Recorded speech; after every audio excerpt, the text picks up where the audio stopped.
Hello friends, நம்ம இன்றைக்கி இதை பற்றி பார்க்க போகிறோம்னா இலக்கியா வரப்போகிற எபிசோடில் என்ன இன்ட்ரெஸ்டிங்கான சுவாரஸ்யமான விஷயம் நடக்க போதாங்க பார்க்க போகிறோம். வாங்க வீடியோக்குள்ளே போயிடலாம்.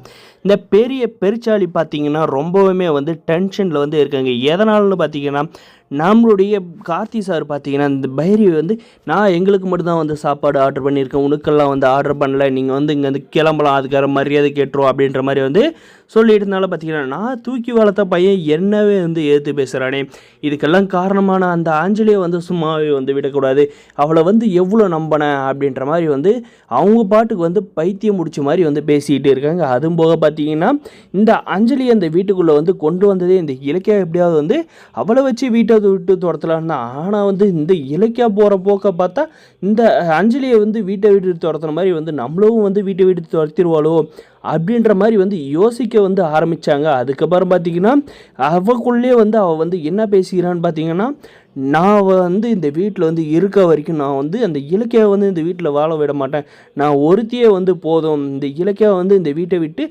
அனுப்பாத விட மாட்டேன், இந்த வீட்டில் என்னுடைய மான மரியாதை எல்லாம் போயிருச்சு, இதுக்கு மேலே அந்த இலக்கியாவை சும்மா விட்டு வச்சா நம்மளுக்கு இருக்கிறதுக்கும் பார்த்திங்கன்னா சூடு சொரணம் இல்லை இந்த வீட்டில் அப்படின்ற மாதிரி நினச்சிக்குவாங்க. அதனால் கண்டிப்பாக கூடிய சீக்கிரம் ஏதோ ஒரு முடிவு பண்ணி ஆகணும் அப்படின்ட்டு பார்த்திங்கன்னா இந்த பைரவி நினைக்கிறாங்க. அதுவும் போக பார்த்திங்கன்னா இந்த அஞ்சலியை நேரில் பார்த்து நாலு விட்டால் தான் அவள் நான் என்ன சொல்கிறான்றதை நம்ம கேட்க முடியும் அப்படின்ற மாதிரி யோசிச்சுட்டு கிளம்பி போயிட்டு அந்த அஞ்சலியை லெஃப்ட் ரைட்டுன்னு வாங்க போகிறாங்க. ஆனால் அவள் என்ன தான் சொன்னாலும் அதை நம்மளுடைய பைரவி ஏற்றுக்கிற மாதிரி இல்லைங்க. நான் ஒரு சைடு பார்த்தீங்கன்னா நம்முடைய கார்த்திக் இந்த அஞ்சலி மேலே பயங்கர கோபத்தில் இருக்காங்க.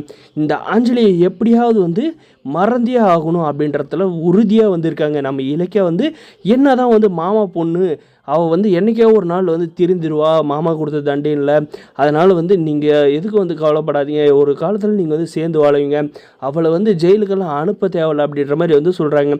அதுக்கு நம்மளுடைய கார்த்தி பார்த்திங்கன்னா, நீங்கள் அப்போவே அந்த விடுதலை பத்திரத்தில் கையெழுத்து வாங்கிட்டு அந்த அப்போவே எல்லாம் முடிஞ்சு இல்லைனா அவளை நான் கிரிமினல் கேஸ் போட்டு உள்ளே தள்ளி லாடம் கட்ட சொல்லியிருப்பேன், அவள் செஞ்சு தப்பை உணர சொல்லி அப்படின்ற மாதிரி சொல்கிறாங்க. அதுக்கப்புறம் பார்த்திங்கன்னா, ஆமாம் அவள் செஞ்சு தப்பை உணர்தானா உணர காட்டி எனக்கு என்ன, அவள் யாரோ நான் யாரோன்னு ஆயிடுச்சு அப்படின்றாங்க. நம்மளுடைய கார்த்தி சொல்கிறது தான் சரி அப்படின்னு நம்ம கௌதம் சார் பார்த்திங்கன்னா, இலக்கியா நீ இனிமேல் அஞ்சலிக்கு சப்போர்ட் பண்ணிட்டு வராது, அவளாம் எந்த காலத்தில் திறந்த மாட்டா அப்படின்றாங்க.